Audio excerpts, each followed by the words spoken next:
పాపం రాము గారు అనిపించింది ఈరోజు. ఆహ్, సో, అతను హోమ్ సిక్‌తో చాలా బాధపడుతున్నాడంట. ఈవెన్ హౌస్ మేట్స్ కూడా చెప్తున్నారు. సో, రోజు అతను నిద్రపోవటం లేదు. సో, ఫ్యామిలీ మెంబర్స్ అందరూ గుర్తొస్తున్నారంట. సో, పెద్ద ఫ్యామిలీ ఉంది. సో, వాళ్ళ మమ్మీ, డ్యాడీ అండ్ కొంతమంది పిల్లలు, సో, పెట్స్ గుర్తొస్తున్నాయి అని. సో, మొత్తానికి ఏదో పెద్ద హోమ్ సిక్‌తోనే సఫర్ అవుతున్నట్టున్నారు. ఎందుకంటే హౌస్ మేట్స్ కూడా సో, రాము గారు హౌస్‌లో కన్నా బయటికెళ్తేనే హ్యాపీగా ఉంటాడేమో అన్నట్లు వాళ్ళు కూడా రాము గారి యొక్క డెసిషన్‌కి వాళ్ళు కూడా ఓటేశారు.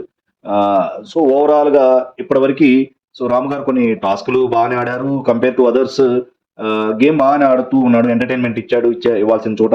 సో, టాస్క్‌లు కొన్ని చోట్ల బాగానే ఆడారు. సో, సంచాలకులుగా అక్కడక్కడ ఫెయిల్ అయినా సరే ఓవరాల్‌గా అతని జర్నీ బానే ఉంది. బట్ ఆల్ ఆఫ్ సడెన్‌గా రాము గారు ఇలాంటి డెసిషన్ తీసుకుంటారని బహుశా 'big boss' team and 'Nagarjuna' గారు కూడా ఎక్స్‌పెక్ట్ చేసి ఉండరు. సో, అందుకని కొంచెం సర్ప్రైజ్ అయ్యారు. సో, ఓవరాల్‌గా చెప్పాలంటే రాము గారి యొక్క సెల్ఫ్ ఎవిక్షన్ అనేది కొంచెం బాధాకరంలాగా అనిపిస్తుంది.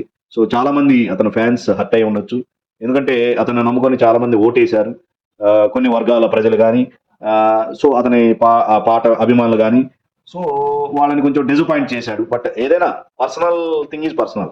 సో, అతనికి ఏదో ప్రాబ్లమ్ ఉంది. మోస్ట్‌లీ హోమ్ సిక్‌తో బాగా సఫర్ అవుతున్నట్టు ఉన్నాడు. సో, అందుకనే మిగతా వాళ్ళు కూడా ఎంటర్‌టైన్ చేయాలని చూసారు పాపం. మనం అన్‌సీన్ వీటిలో చూడొచ్చు.